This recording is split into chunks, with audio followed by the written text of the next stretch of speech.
చూపుతానని, భారతదేశ సార్వభౌమాధికారాన్ని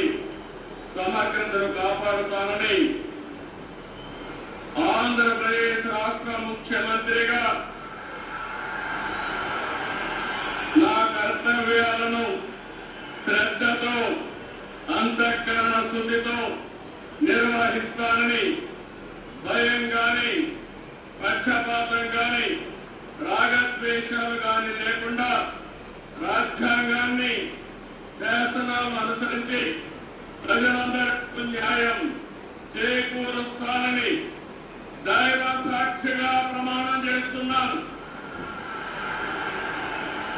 నాయుడు అనే నేను ఆంధ్రప్రదేశ్ రాష్ట్ర ముఖ్యమంత్రిగా నా పరిశీలనకు వచ్చిన లేదా నాకు తెలియవచ్చిన ఏ విషయాన్ని నా కర్తవ్యాలు సక్రమంగా నిర్వహించేందుకు అవసరమైన మేరకు తప్ప ప్రత్యక్షంగా గాని పరోక్షంగా గాని ఏ వ్యక్తికి లేదా వ్యక్తులకు తెలియపరచని లేదా వెల్లడించని దైవ సాక్షిగా ప్రమాణం చేస్తున్నాను.